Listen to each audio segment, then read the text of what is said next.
मैं डॉक्टर रवि गौड़ से बात कर रहा हूँ। कुछ ही घंटों पहले भारत में आया हूँ। बड़ा मज़ा आ रहा है अपने देश में आके। वो गाना था ना, पंछी पिंजरा तोड़ के आजा, देश पराया छोड़ के आजा, अपने घर में भी है रोटी। वैसे अमेरिका भी हमारा ही देश है, रोटी भी है, घी भी है। अभी यहाँ सुबह इम्पीरियल में ठहरा हूँ तो ये माँ वाली फील आ रही थी कि जैसा घर का खाना खा रहा हूँ। ये माँ थोड़ी अमीरों वाली है, लेकिन वही बात मैं भारतीय लोगों से करना चाहता हूँ। कुछ तीसरी लहर वगैरह नहीं आ रही है। अब सब आबादी होगी, सुकून होगा। चाइना में थोड़ा प्रॉब्लम आने वाला है। चाइना में कोई मैन्युफैक्चरिंग नहीं होने वाला है, वो सारी मैन्युफैक्चरिंग भारत में आने वाली है। भारत में इतना पैसा, इतनी बरकत आने वाली है ना कि 1 साल बाद में लोग हैरान हो जाएंगे कि इतना पैसा का करे तो क्या करे। तो ये भी मुझे अपनी आदत भारतीय लोगों को अपनी बदलनी चाहिए। कितनी बड़ी महाशक्ति है भारत, इंग्लैंड को भी पीछे छोड़ गया है जीडीपी में। तो अब हमें अमीरों वाली हरकतें करनी चाहिए, हमें अपने औकात के मुताबिक बात करनी चाहिए। तो भारत में कुछ तीसरी लहर वगैरह नहीं आ रही। @Dr. Godse Ravi 1 ये मेरा ट्विटर हैंडल है, और उसके ऊपर मैंने कुछ पोएम बनाए और उस पर डाल दी थी कि आपको महामारी का एंड कब होगा ये बता दूंगा। अभी आपने वो डरावनी बात में खबर सुनी होगी कि XBB 1.5 आ रहा है। आप डर गए। अरे आप लोग क्या भी हो, परसों डरे थे BF7 से और आज XBB 1.5 से डरे हुए हो। मैंने कहा, मैं कभी बुरी खबर नहीं देता, मैंने कहा XBB 1.5 ये सबसे बड़ी बुरी खबर है, एकदम बुरी खबर है। लेकिन किसके लिए? BF7 के लिए, हमारे लिए नहीं। BF7 अभी डर गया है कि उसके न्यूज़ मीडिया के एंकर चिल्ला चिल्ला के कह रहे हैं कि अभी तो अपना बैंड बज गया। तो XBB उसका बैंड बजा के छोड़ेगा। ये जो ओमिक्रॉन के नए पिल्ले हैं, भारत उनसे झूझ चुका है। हमें नेचुरल इम्यूनिटी है। भारत का वैक्सीनेशन विश्व में सबसे अच्छा हुआ था, और भारत में काफ़ी नेचुरल इन्फेक्शन भी हुए थे। अगर वो नेचुरल इन्फेक्शन हुए थे और ये वैक्सीनेशन हुआ है तो भारत को अभी डरने की कोई बात नहीं है। एक बात का डर है, सबसे ज़्यादा डर है। डर सिर्फ इस बात का कि डर के मारे हम कुछ ऐसे उल्टे सीधे कदम ना उठाए। अभी वो लोग कह रहे हैं कि सावधानी बरतनी चाहिए, और मुझे ना इस चीज़ से बड़ी शिकायत है कि इसका मतलब क्या है, सावधानी बरतनी चाहिए। आप इससे क्या कहना चाहते हो? कभी कभी सावधानी बरतना अच्छी बात नहीं होती, क्योंकि अब मैं आपको एग्जांपल देता हूँ, और एग्जांपल देने के पहले आपको एक सवाल पूछता हूँ कि हम लोग कह रहे हैं कि कोविड अप्रोप्रिएट बिहेवियर करें, कोविड के साथ तमीज़े के साथ पेश आए। अरे 3 साल कर रहे, क्या हुआ? कोविड का इधर गया नहीं है, इधर है, चाइना में उत्पात मचा रहा है। तो अभी गालिब कहता था, अगर वो अपनी खून छोड़ेंगे, हम अपनी वजह क्यों बदले? सुबकसर बन के पूछा, क्यों पूछे कि हमसे सरगरा क्यों हो?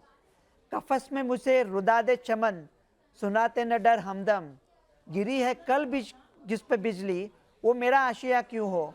तो ये सब जो हम लोग बोलते हैं कि ये प्रिकॉशन करें। मैं आपको एक एग्जांपल देता हूँ। ओके, आप छोटे छोटे बच्चे हैं, वो आप उनका ट्रिप लेके आप गए आसाम, ट्रिप पे गए नेशनल पार्क में, आप खड़े हो वहाँ पे, और खूंखार गेंडे वो आपके तरफ दौड़ के आ रहे हैं, और आपको अभी वो ठोक देने वाले हैं। आपके साथ छोटे बच्चे हैं, तो अभी आप क्या करेंगे?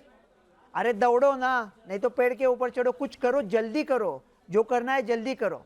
हम लोग क्या करेंगे? हम लोग करेंगे कि पहले गेंडे हमारे तरफ दौड़ के आ रहे हैं, फ़ोन उठाएंगे हौसा मामी को, हौसा मामी गेंडे आ रहे हैं, हम क्या करें? हौसा मामी कहेगी कि पहले ये पता करो कि उनका रंग कैसा है, काले है या भूरे है। तो आपने हौसा मामी से पूछा, फ़र्क क्या पड़ता है, काला है भूरा है? चलिए फ़र्क कुछ नहीं पड़ता, लेकिन टेस्टिंग तो करना पड़ेगा ना। अगर आपने टेस्टिंग को नहीं कर दिया, इसका मतलब आप साइंस के खिलाफ हो। तो आ रहे बेचारे, क्या फ़र्क पड़ता है वो गेंडों को इतना भी फ़र्क नहीं पड़ता कि उनका जो क्या हॉर्न बोलते हैं, हिंदी में क्या बोलते हैं उसको, सिंग, वो उनके आधार कार्ड से लिंक हुआ है क्या, उनको फ़र्क नहीं पड़ता। वो आके आपको ठोक देने वाले। तो अभी समय है, भाग जाओ, जो करना है जल्दी करो। मतलब आपको समझ में नहीं आता, मैंने खुद की पोएम लिखी है कि डर, मतलब ये मौत से बचने के लिए, मौत से बचने के समय ज़िंदगी से बचना भूल जाए। मतलब क्या हो जाएगा कि अगर एहतियात सही है, अगर सही एहतियात है, मतलब ऐसे कुछ आप कदम उठाओ जिनका कुछ फ़ायदा भी हो ना। अभी आप कह रहे हो कि ये अपना मैरिज का सीज़न है, ये मैरिज से लोगों को क्या परेशानी है पता नहीं। मतलब शादियां हो सकती है जूम पे, लैपटॉप पे, बच्चे नहीं होते लैपटॉप या जूम पे, उसके लिए दो लोगों को मिलना पड़ता है। ये शादियां सिर्फ दो लोगों का मिलन नहीं है, शादी में बाकी हज़ारों लोग भी शामिल होते हैं। वो बैंड वाले होते हैं, वो फूल वाले होते हैं, वो खाना वाले होते हैं, केटरर्स होते हैं, रास्ता साफ करने वाले होते हैं। हज़ारों लोग 3 साल के बाद अपना कुछ ये बता रहे हैं और आप कह रहे हैं कि आप सोशल डिस्टेंसिंग करो। अरे इसका मतलब क्या है? सोशल डिस्टेंसिंग का करो, एहतियात बरताओ, मतलब कॉशन रखो तो क्या करो? ऐसा कुछ ऊट पटांग, बाकी कुछ बात समझ में नहीं आती। कुछ कहना चाहते हैं तो ये कह दिया कि अगर इस सावधानी के रहने में चक्कर में आपने आपका मैरिज सीजन डुबो दिया ना भारत का, तो कुछ होने वाला नहीं है। 3 साल के बाद कुछ होने वाला था, लोगों को सिर्फ आप नाउम्मीदी से लोग मर जाएंगे। ऐसा मत करो, क्योंकि आप क्या कहते हैं 3 चीज़ें, हाथ धोना, हाथ धोने को कौन नहीं कहेगा। लेकिन मेरा सवाल ये है कि हाथ, कोई स्टडी है आपके पास कि हाथ धोने से कोविड कम होता है? जो सीडीसी का स्टडी आया था, 1 in 10,000 चांस था सरफेस से कोरोना फैलने का। दूसरा आप कहते हैं सोशल डिस्टेंसिंग रखो। अरे जो लोग नौजवान हैं, हट्टे कट्टे हैं, वो एक दूसरे से मिले नहीं, अगर कुछ डिप्रेशन आ गया, एंग्जाइटी हो गया, 30-40 साल ये बीमारी चलेगी, उसका क्या होगा? या सिर्फ हमें कोविड से बचना है, बाकी सब बीमारियों को छोड़ दिया हमने। तीसरी बात करते हैं आप मास्क की। जो ओरिजिनल कोविड आया था उसको मास्क नहीं बचा सका था। उसके बाद में अल्फ़ा आया, ब्रिटिश वेरिएंट, वो ओरिजिनल कोविड से 50% ज़्यादा था।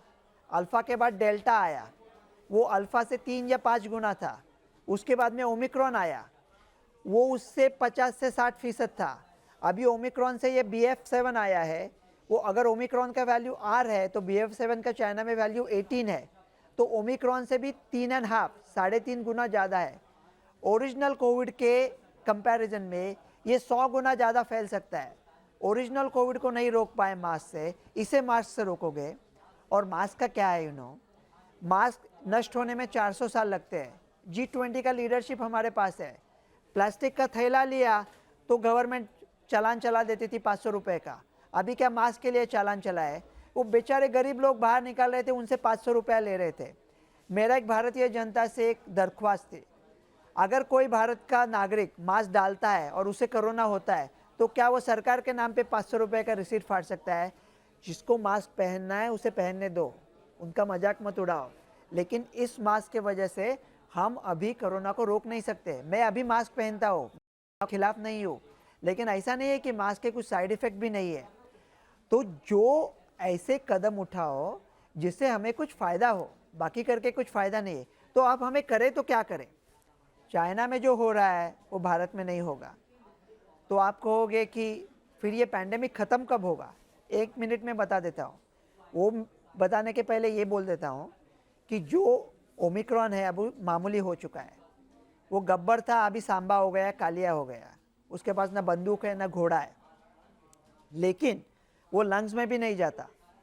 कुछ लोगों में वो लंग में जा सकता है, कुछ लोगों को वो मार सकता है।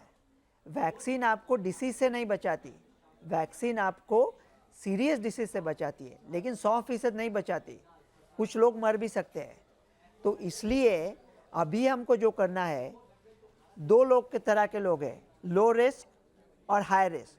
जो हाई रिस्क लोग हैं उनके फोकस करना है, और जो लो रिस्क लोग हैं उनको अपनी ज़िंदगी जीने हैं, इकोनॉमी चलानी है, सोशल डिस्टेंसिंग नहीं करना है, बाकी कुछ नहीं करना है। हाई रिस्क लोगों को कैसा बचा सकते हैं? वो लोग मास्क डालें, अगर हम उनके नज़दीक है तो मास्क डालें। उन लोगों की लिस्ट बनाएं, कौन है हाई रिस्क, उम्र 65 से ज़्यादा है, बड़ा डायबिटीज़ है, वज़न ज़्यादा है, COPD है, स्मोकर है, कैंसर है, कीमोथेरेपी है, ऐसा कुछ लोग हैं, ये हाई रिस्क है। इन लोगों की लिस्ट बनाए। अगर इनको लक्षण है तो सिर्फ इनका टेस्ट करें, जिनको लक्षण नहीं है उनका टेस्ट मत करें। जो लो रिस्क है उनका टेस्ट मत करें।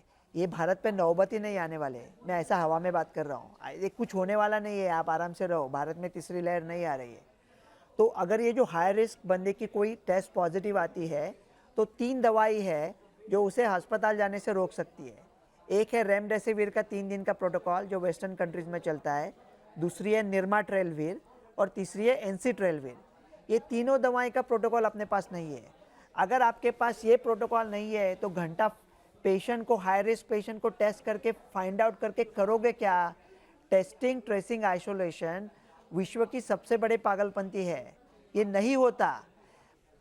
ये जो लोग कर रहे हैं ना, वो अच्छे लोग हैं, मुझसे ज़्यादा जानते हैं, मैं उनका आदर करता हूँ, लेकिन बेसिक्स में राडा क्या है पता है?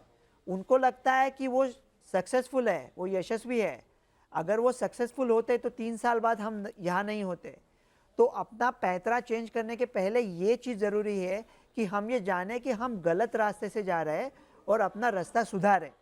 तो अभी मैं आपको बोलता हूँ कि आप कहोगे परसों BF7 था, अभी भी XBB, परसों तीसरा कुछ आ जाएगा, तो ये ख़त्म कब होगा? मैं आपको डेट दे देता हूँ। आप कहोगे क्यों खुद की बेइज्जती कर रहे हो भैया, आपने डेट दी थी, पहले हुआ नहीं था। मैं अभी डेट देता हूँ और आप कंफर्म भी करवा सकते हो। वो डेट है जुलाई 1। कौन से साल की? जुलाई 1 2021 को ये पैंडेमिक ख़त्म होके एंडेमिक हुआ था। तो अभी चाइना में क्यों है? चाइना का छोड़ दो, अभी भारत की सोचेंगे। ओके, वो पैंडेमिक ख़त्म हो गया और पैंडेमिक का एंडेमिक हो गया है। तो आप कहोगे जुलाई 2021 में उसके बारे में कितने केसेस आए थे? अरे मैं वही बताने की कोशिश कर रहा हूँ, केसेस से लहर नहीं आती, हॉस्पिटलाइजेशन से आती है। मानो आप छाता निकाल के खड़े हो, आप भीग नहीं रहे हो और बूंदे गिर रही है, आपको क्या फ़र्क पड़ता है? 500 बूंदे गिरी है, 25,000 बूंदे गिरे, केसेस 500 आए, 25,000 आए। आप जब तक भीगते नहीं हो तब गाना गाओ ना, प्यार हुआ इकरार हुआ है, आपको कुछ फ़र्क नहीं पड़ता। हॉस्पिटलाइजेशन नहीं बढ़े थे, ओमिक्रॉन की कुछ लहर नहीं आई थी। 1 जुलाई 2021 के बाद आप सोचो ऐसा क्या हुआ था जिससे हमें डरना चाहिए? ये सब नौटंकी है। आप कहोगे कि लोग मर रहे हैं, तो मर क्यों रहे? आप उसे नौटंकी कैसे बोल सकते हैं? अरे जो बाकी है उन लोगों को जीवित रखने की कोशिश कर रहे हैं, इसलिए ये बात हो रही है। तो थोड़े लोग मरते क्यों है? कुछ भी 100% नहीं होता। अगर कोई इम्यून सप्रेस्ड है तो उसका प्रोटेक्शन थोड़ा कम हो सकता है। बहुत थोड़े लोगों में ये लंग्स में भी जा सकता है, बहुत थोड़े लोग मर भी सकते हैं। अगर 10,000 में से एक आदमी मरता है तो भी चाइना या इंडिया जैसे बड़े केसेस में थोड़े नंबर्स आएंगे। मलेरिया से भी अभी लोग मरते हैं। बाइक ट्रेन एक्सीडेंट से बम्बई में 3,000 लोग मरते हैं सालाना, उसके नंबर देखो दिन में कितने आएंगे। तो लोग थोड़े मरेंगे, इसका मतलब ये पैंडेमिक नहीं है, ये एंडेमिक है। ये कब का ख़त्म हो चुका है, अभी डरने की बात नहीं है। तो आप पूछोगे फिर चाइना में केसेस आ रहे हैं, हमने वैक्सीन लिया, उसका फ़ायदा क्या हुआ? अगर आपने 2 डोज लिए हैं वैक्सीन के तो वो आपको सीरियस डिसीज़ से बचा देगी, आपको मामूली डिसीज़ से नहीं बचाएगी। तो अभी सब लोग, हम लोग सुकून से जी रहे थे, तो फिर ये अफवाहें आने लगी है कि क्या हार्ट डिसीज़ बढ़ा है, तो क्या वैक्सीन के वजह से बढ़ा है। उसके ऊपर दूसरा वीडियो बनाएंगे, लेकिन आपको मैं आँख में आँख डाल के कह सकता हूँ, वैक्सीन के वजह से दिल के दौरे नहीं आ रहे। दिल के दौरे ज़्यादा आ रहे हैं, ये बात सही है, लेकिन वैक्सीन की वजह से नहीं आ रहे। हम अब जीत चुके हैं और हमें ये जानना चाहिए कि हम जीत चुके हैं, नहीं तो हम वही पुराना करता रहेंगे। सो जीत हुई है, ये न समझना भी हार है, इसलिए ऐसा नहीं करते हैं। हमको क्या करना चाहिए? अभी हमको सिर्फ ये मालूम होना चाहिए कि सिर्फ हाई रिस्क लोगों को हमने अगर बचा दिया तो डरने की कोई बात नहीं है। चंद रोज़ और मेरी जान, फ़कत चंद ही रोज़, जुल्म की छाँव में दम लेने पर मजबूर है हम। एक जरा और सिर्फ सहले, तड़प ले, रो ले, अपने अजदाद की मीरास है, माजूर है हम। फ़िक्र महबूस है, गुफ्तार पर ताज़ीरे है, जिस्म पर कैद है, ज़ुबां पर जंजीरें है, पर अपनी ये हिम्मत कि हम फिर भी जिए जाते हैं। ज़िंदगी क्या किसी मुफलिस की कबा है जिसमें हर घड़ी दर्द के पैबंद लगे जाते हैं। लेकिन इस जुल्म की मियाद के अब दिन थोड़े हैं, एक सब्र और फरियाद के दिन अब थोड़े हैं। अरसा है दहर की झूलसी हुई वीराने में हमको रहना है, पर हमेशा तो नहीं रहना है। अजनबी बेनाम हाथों का गराबार सितम आज सहना है, हमेशा तो नहीं सहना है। ये तेरे हुस्न से लिपटी हुई आलाम की गर्द, अपने 2 रोज़ की जवानी की शिकस्तों की शुमार, चांदनी रातों का बेकार दहकता हुआ दर्द, दिल की मायूस पुकार जिस्म की मासूम तड़प, चंद रोज़ और मेरी जान फ़कत चंद रोज़। ये हो चुका है भाई साहब, हम कोविड से जीत चुके हैं। अभी सिर्फ सेलिब्रेट करना मना है। सेलिब्रेट करो, आराम से रहो, खुश रहो, मुस्कुराओ, डरने की कोई बात नहीं है। डॉक्टर रवि गोडसे। मैं डॉक्टर रवि गोडसे बात कर रहा हूँ। कुछ ही घंटों पहले भारत में आया हूँ। बड़ा मज़ा आ रहा है अपने देश में आके। वो गाना था ना, पंछी पिंजरा तोड़ के आजा, देश पराया छोड़ के आजा, अपने घर में भी है रोटी। वैसे अमेरिका भी हमारा ही देश है, रोटी भी है, घी भी है। अभी यहाँ सुबह इम्पीरियल में ठहरा हूँ, तो ये माँ वाली फील आ रही थी कि जैसा घर का खाना खा रहा हूँ। ये माँ थोड़ी अमीरों वाली है, लेकिन वही बात मैं भारतीय लोगों से करना चाहता हूँ। कुछ तीसरी लहर वगैरह नहीं आ रही है। अब सब आबादी होगी, सुकून होगा। चाइना में थोड़ा प्रॉब्लम आने वाला है। चाइना में कोई मैन्युफैक्चरिंग नहीं होने वाला है, वो सारी मैन्युफैक्चरिंग भारत में आने वाली है। भारत में इतना पैसा, इतनी बरकत आने वाली है ना कि 1 साल बाद में लोग हैरान हो जाएंगे कि इतना पैसा का करे तो क्या करे। तो ये भी मुझे अपनी आदत भारतीय लोगों को अपनी बदलनी चाहिए। कितनी बड़ी महाशक्ति है भारत, इंग्लैंड को भी पीछे छोड़ गया है जीडीपी में। तो अब हमें अमीरों वाली हरकतें करनी चाहिए, हमें अपने औकात के मुताबिक बात करनी चाहिए। तो भारत में कुछ तीसरी लहर वगैरह नहीं आ रही। @Dr. Godse Ravi 1 ये मेरा ट्विटर हैंडल है, और उसके ऊपर मैंने कुछ पोएम बनाए और उस पर डाल दी थी कि आपको महामारी का एंड कब होगा ये बता दूंगा। अभी आपने वो डरावनी बातमी खबर सुनी होगी कि XBB 1.5 आ रहा है, आप डर गए। अरे आप लोग क्या भी हो, परसों डरे थे BF7 से और आज XBB 1.5 से डरे हुए हो। मैंने कहा, मैं कभी बुरी खबर नहीं देता, मैंने कहा XBB 1.5 ये सबसे बड़ी बुरी खबर है, एकदम बुरी खबर है। लेकिन किसके लिए? BF7 के लिए, हमारे लिए नहीं। BF7 अभी डर गया है कि उसके न्यूज़ मीडिया के एंकर चिल्ला चिल्ला के कह रहे हैं कि अभी तो अपना बैंड बज गया। तो XBB उसका बैंड बजा के छोड़ेगा। ये जो ओमिक्रॉन के नए पिल्ले हैं, भारत उनसे जूझ चुका है। हमें नेचुरल इम्यूनिटी है। भारत का वैक्सीनेशन विश्व में सबसे अच्छा हुआ था, और भारत में काफ़ी नेचुरल इन्फेक्शन भी हुए थे। अगर वो नेचुरल इन्फेक्शन हुए थे और ये वैक्सीनेशन हुआ है, तो भारत को अभी डरने की कोई बात नहीं है। एक बात का डर है, सबसे ज़्यादा डर है। डर सिर्फ इस बात का कि डर के मारे हम कुछ ऐसे उल्टे सीधे कदम ना उठाए। अभी वो लोग कह रहे हैं कि सावधानी बरतनी चाहिए, और मुझे ना इस चीज़ से बड़ी शिकायत है कि इसका मतलब क्या है, सावधानी बरतनी चाहिए। आप इससे क्या कहना चाहते हो? कभी कभी सावधानी बरतना अच्छी बात नहीं होती, क्योंकि अब मैं आपको एग्जांपल देता हूँ, और एग्जांपल देने के पहले आपको एक सवाल पूछता हूँ कि हम लोग कह रहे हैं कि कोविड अप्रोप्रिएट बिहेवियर करें, कोविड के साथ तमीज़े के साथ पेश आए। अरे 3 साल कर रहे, क्या हुआ? कोविड के अंदर गया नहीं है, इधर है, चाइना में उत्पात मचा रहा है। तो अभी गालिब कहता था, अगर वो अपनी खून छोड़ेंगे, हम अपनी वजह क्यों बदले? सुबक्सर बन के पूछा, क्यों पूछे कि हमसे सरगरा क्यों हो? कफस में मुझे रुदा दे चमन, सुनाते न डर हमदम, गिरी है कल जिस पे बिजली, वो मेरा आशिया क्यों हो? तो ये सब जो हम लोग बोलते हैं कि ये प्रिकॉशन करें। मैं आपको एक एग्जांपल देता हूँ। ओके, आप छोटे छोटे बच्चे हैं, वो आप उनका ट्रिप लेके आप गए आसाम, ट्रिप पे गए नेशनल पार्क में, आप खड़े हो वहाँ पे, और खूंखार गेंडे वो आपके तरफ दौड़ के आ रहे हैं, और आपको अभी वो ठोक देने वाले हैं। आपके साथ छोटे बच्चे हैं, तो अभी आप क्या करेंगे? अरे दौड़ो ना, नहीं तो पेड़ के ऊपर चढ़ो, कुछ करो, जल्दी करो, जो करना है जल्दी करो।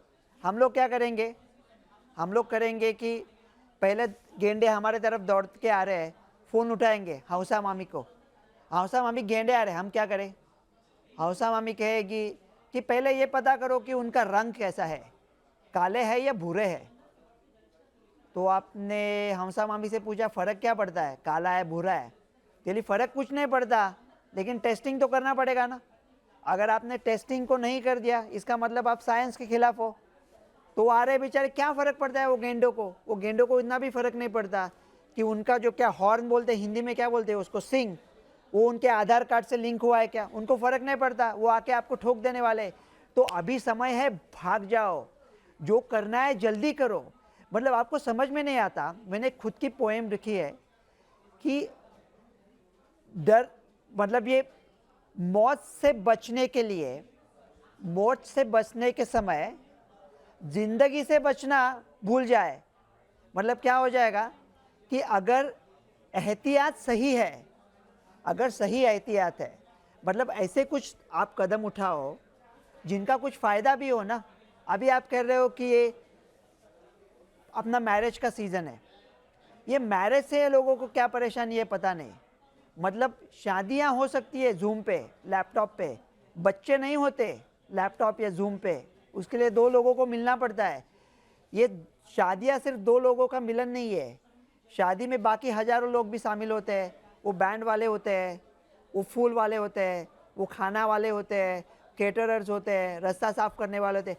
हज़ारों लोग 3 साल के बाद अपना कुछ ये बता रहे हैं और आप कह रहे हैं कि आप सोशल डिस्टेंसिंग करो। अरे इसका मतलब क्या है, सोशल डिस्टेंसिंग का करो, एहतियात बरताओ, मतलब कॉशन रखो तो क्या करो। ऐसा कुछ ऊट पटांग, बाकी कुछ बात समझ में नहीं आती। कुछ कहना चाहते हैं तो ये कह दिया कि अगर इस सावधानी के रहने में चक्कर में आपने आपका मैरिज सीज़न डुबो दिया ना भारत का, तो कुछ होने वाला नहीं है। 3 साल के बाद कुछ होने वाला था, लोगों को सिर्फ आप नाउम्मीदी से लोग मर जाएंगे। ऐसा मत करो, क्योंकि आप क्या कहते हैं, 3 चीज़ें, हाथ धोना, हाथ धोने को कौन नहीं कहेगा।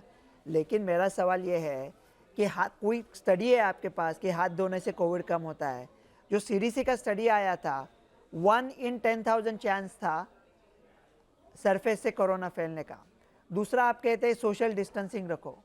अरे जो लोग नौजवान हैं, हट्टे कट्टे हैं, वो एक दूसरे से मिले नहीं, अगर कुछ डिप्रेशन आ गया, एंग्जाइटी हो गया, 30-40 साल ये बीमारी चलेगी, उसका क्या होगा? या सिर्फ हमें कोविड से बचना है, बाकी सब बीमारियों को छोड़ दिया हमने। तीसरी बात करते हैं आप मास्क की। जो ओरिजिनल कोविड आया था उसको मास्क नहीं बचा सका था। उसके बाद में अल्फ़ा आया, ब्रिटिश वेरिएंट, वो ओरिजिनल कोविड से 50% ज़्यादा था। अल्फ़ा के बाद डेल्टा आया, वो अल्फ़ा से 3 या 5 गुना था। उसके बाद में ओमिक्रॉन आया, वो उससे 50 से 60% था। अभी ओमिक्रॉन से ये BF7 आया है, वो अगर ओमिक्रॉन का वैल्यू R है तो BF7 का चाइना में वैल्यू 18 है, तो ओमिक्रॉन से भी 3.5, 3.5 गुना ज़्यादा है। ओरिजिनल कोविड के कंपैरिजन में ये 100 गुना ज़्यादा फैल सकता है। ओरिजिनल कोविड को नहीं रोक पाए मास्क से, इसे मास्क से रोकोगे। और मास्क का क्या है, मास्क नष्ट होने में 400 साल लगते हैं। G20 का लीडरशिप हमारे पास है। प्लास्टिक का थैला लिया तो गवर्नमेंट चालान चला देती थी 500 रुपये का। अभी क्या मास्क के लिए चालान चला है? वो बेचारे गरीब लोग बाहर निकाल रहे थे, उनसे 500 रुपया ले रहे थे। मेरा एक भारतीय जनता से एक दरख्वास्त थी, अगर कोई भारत का नागरिक मास्क डालता है और उसे कोरोना होता है तो क्या वो सरकार के नाम पे 500 रुपये का रिसीट फाड़ सकता है? जिसको मास्क पहनना है उसे पहनने दो, उनका मजाक मत उड़ाओ। लेकिन इस मास्क के वजह से हम अभी कोरोना को रोक नहीं सकते। मैं अभी मास्क पहनता हूँ, खिलाफ नहीं हूँ, लेकिन ऐसा नहीं है कि मास्क के कुछ साइड इफ़ेक्ट भी नहीं है। तो जो ऐसे कदम उठाओ जिससे हमें कुछ फ़ायदा हो, बाकी करके कुछ फ़ायदा नहीं है। तो आप हमें करें तो क्या करें?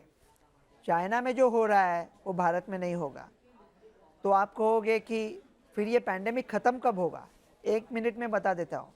वो बताने के पहले ये बोल देता हूँ कि जो ओमिक्रॉन है अब मामूली हो चुका है। वो गब्बर था, अभी सांबा हो गया, कालिया हो गया। उसके पास ना बंदूक है ना घोड़ा है, लेकिन वो लंग्स में भी नहीं जाता। कुछ लोगों में वो लंग में जा सकता है, कुछ लोगों को वो मार सकता है। वैक्सीन आपको डिसीज़ से नहीं बचाती, वैक्सीन आपको सीरियस डिसीज़ से बचाती है, लेकिन 100% नहीं बचाती। कुछ लोग मर भी सकते हैं। तो इसलिए अभी हमको जो करना है, 2 लोग के तरह के लोग हैं, लो रिस्क और हाई रिस्क। जो हाई रिस्क लोग हैं उनके फोकस करना है, और जो लो रिस्क लोग हैं उनको अपनी ज़िंदगी जीने हैं, इकोनॉमी चलानी है, सोशल डिस्टेंसिंग नहीं करना है, बाकी कुछ नहीं करना है। हाई रिस्क लोगों को कैसा बचा सकते हैं? वो लोग मास्क डालें, अगर हम उनके नज़दीक है तो मास्क डालें। उन लोगों की लिस्ट बनाएं, कौन है हाई रिस्क, उम्र 65 से ज़्यादा है, बड़ा डायबिटीज़ है, वज़न ज़्यादा है, COPD है, स्मोकर है, कैंसर है, कीमोथेरेपी है, ऐसा कुछ लोग हैं, ये हाई रिस्क है। इन लोगों की लिस्ट बनाए, अगर इनको लक्षण है तो सिर्फ इनका टेस्ट करें, जिनको लक्षण नहीं है उनका टेस्ट मत करें, जो लो रिस्क है उनका टेस्ट मत करें। ये भारत पे नौबत ही नहीं आने वाले, मैं ऐसा हवा में बात कर रहा हूँ, ये कुछ होने वाला नहीं है, आप आराम से रहो, भारत में तीसरी लहर नहीं आ रही है। तो अगर ये जो हाई रिस्क बंदे की कोई टेस्ट पॉजिटिव आती है तो 3 दवाई है जो उसे अस्पताल जाने से रोक सकती है। एक है रेमडेसिविर का 3 दिन का प्रोटोकॉल जो वेस्टर्न कंट्रीज़ में चलता है, दूसरी है निर्माट्रेलविर और तीसरी है एनसीट्रेलविर। ये तीनों दवाई का प्रोटोकॉल अपने पास नहीं है। अगर आपके पास ये प्रोटोकॉल नहीं है तो घंटा पेशेंट को, हाई रिस्क पेशेंट को टेस्ट करके फाइंड आउट करके करोगे क्या? टेस्टिंग, ट्रेसिंग, आइसोलेशन विश्व की सबसे बड़े पागलपंती है, ये नहीं होता। ये जो लोग कर रहे हैं ना, वो अच्छे लोग हैं, मुझसे ज़्यादा जानते हैं, मैं उनका आदर करता हूँ, लेकिन बेसिक्स में राडा क्या है पता है? उनको लगता है कि वो सक्सेसफुल है, वो यशस्वी है। अगर वो सक्सेसफुल होते तो 3 साल बाद हम यहाँ नहीं होते। तो अपना पैंतरा चेंज करने के पहले ये चीज़ ज़रूरी है कि हम ये जाने कि हम गलत रास्ते से जा रहे हैं और अपना रास्ता सुधारें। तो अभी मैं आपको बोलता हूँ कि आप कहोगे परसों BF7 था, अभी भी XBB, परसों तीसरा कुछ आ जाएगा, तो ये ख़त्म कब होगा? मैं आपको डेट दे देता हूँ। आप कहोगे क्यों खुद की बेइज्जती कर रहे हो भैया, आपने डेट दी थी, पहले हुआ नहीं था। मैं अभी डेट देता हूँ और आप कंफर्म भी करवा सकते हो। वो डेट है जुलाई 1। कौन से साल की? जुलाई 1 2021 को ये पैंडेमिक ख़त्म होके एंडेमिक हुआ था। तो अभी चाइना में क्यों है? चाइना का छोड़ दो, अभी भारत की सोचेंगे। ओके, वो पैंडेमिक ख़त्म हो गया और पैंडेमिक का एंडेमिक हो गया है। तो आप कहोगे जुलाई 2021 में उसके बारे में कितने केसेस आए थे? अरे मैं वही बताने की कोशिश कर रहा हूँ, केसेस से लहर नहीं आती, हॉस्पिटलाइजेशन से आती है। मानो आप छाता निकाल के खड़े हो, आप भीग नहीं रहे हो और बूंदे गिर रही है, आपको क्या फ़र्क पड़ता है? 500 बूंदे गिरी है, 25,000 बूंदे गिरे, केसेस 500 आए, 25,000 आए। आप जब तक भीगते नहीं हो तब गाना गाओ ना, प्यार हुआ इकरार हुआ है, आपको कुछ फ़र्क नहीं पड़ता। हॉस्पिटलाइजेशन नहीं बढ़े थे, ओमिक्रॉन की कुछ लहर नहीं आई थी। 1 जुलाई 2021 के बाद आप सोचो ऐसा क्या हुआ था जिससे हमें डरना चाहिए? ये सब नौटंकी है। आप कहोगे कि लोग मर रहे हैं, तो मर क्यों रहे? आप उसे नौटंकी कैसे बोल सकते हैं? अरे जो बाकी है उन लोगों को जीवित रखने की कोशिश कर रहे हैं, इसलिए ये बात हो रही है। तो थोड़े लोग मरते क्यों है? कुछ भी 100% नहीं होता। अगर कोई इम्यून सप्रेस्ड है तो उसका प्रोटेक्शन थोड़ा कम हो सकता है। बहुत थोड़े लोगों में ये लंग्स में भी जा सकता है, बहुत थोड़े लोग मर भी सकते हैं। अगर 10,000 में से एक आदमी मरता है तो भी चाइना या इंडिया जैसे बड़े केसेस में थोड़े नंबर्स आएंगे। मलेरिया से भी अभी लोग मरते हैं। बाइक ट्रेन एक्सीडेंट से बम्बई में 3,000 लोग मरते हैं सालाना, उसके नंबर देखो दिन में कितने आएंगे। तो लोग थोड़े मरेंगे, इसका मतलब ये पैंडेमिक नहीं है, ये एंडेमिक है। ये कब का ख़त्म हो चुका है, अभी डरने की बात नहीं है। तो आप पूछोगे फिर चाइना में केसेस आ रहे हैं, हमने वैक्सीन लिया, उसका फ़ायदा क्या हुआ? अगर आपने 2 डोज लिए हैं वैक्सीन के तो वो आपको सीरियस डिसीज़ से बचा देगी, आपको मामूली डिसीज़ से नहीं बचाएगी। तो अभी सब लोग, हम लोग सुकून से जी रहे थे, तो फिर ये अफवाहें आने लगी है कि क्या हार्ट डिसीज़ बढ़ा है, तो क्या वैक्सीन के वजह से बढ़ा है। उसके ऊपर दूसरा वीडियो बनाएंगे, लेकिन आपको मैं आँख में आँख डाल के कह सकता हूँ, वैक्सीन के वजह से दिल के दौरे नहीं आ रहे। दिल के दौरे ज़्यादा आ रहे हैं, ये बात सही है, लेकिन वैक्सीन की वजह से नहीं आ रहे। हम अब जीत चुके हैं और हमें ये जानना चाहिए कि हम जीत चुके हैं, नहीं तो हम वही पुराना करता रहेंगे। सो जीत हुई है, ये न समझना भी हार है, इसलिए ऐसा नहीं करते हैं। हमको क्या करना चाहिए? अभी हमको सिर्फ ये मालूम होना चाहिए कि सिर्फ हाई रिस्क लोगों को हमने अगर बचा दिया तो डरने की कोई बात नहीं है। चंद रोज़ और मेरी जान, फ़कत चंद ही रोज़। जुल्म की छाँव में दम लेने पर मजबूर है हम। एक जरा और सिंध सह ले, तड़प ले, रो ले, अपने अजदाद की मीरास से माजूर है हम। फ़िक्र महबूस है, गुफ्तार पर ताज़ीरे है, जिस्म पर कैद है, ज़ुबां पर जंजीरें है, पर अपनी ये हिम्मत कि हम फिर भी जिए जाते हैं। ज़िंदगी क्या किसी मुफलिस की कबा है, जिसमें हर घड़ी दर्द के पैबंद लगे जाते हैं। लेकिन इस जुल्म की मियाद के अब दिन थोड़े हैं, एक सब्र और फरियाद के दिन अब थोड़े हैं। अरसा है दहर की झूलसी हुई वीराने में, हमको रहना है पर हमेशा तो नहीं रहना है। अजनबी बेनाम हाथों का गराबार सितम आज सहना है, हमेशा तो नहीं सहना है। ये तेरे हुस्न से लिपटी हुई आलाम की गर्द, अपने 2 रोज़ की जवानी की शिकस्तों की शुमार, चांदनी रातों का बेकार दहकता हुआ दर्द, दिल की मायूस पुकार, जिस्म की मासूम तड़प, चंद रोज़ और मेरी जान, फ़कत चंद ही रोज़। ये हो चुका है भाई साहब, हम कोविड से जीत चुके हैं, अभी सिर्फ सेलिब्रेट करना मना है। सेलिब्रेट करो, आराम से रहो, खुश रहो, मुस्कुराओ, डरने की कोई बात नहीं है। डॉक्टर रवि गोडसे।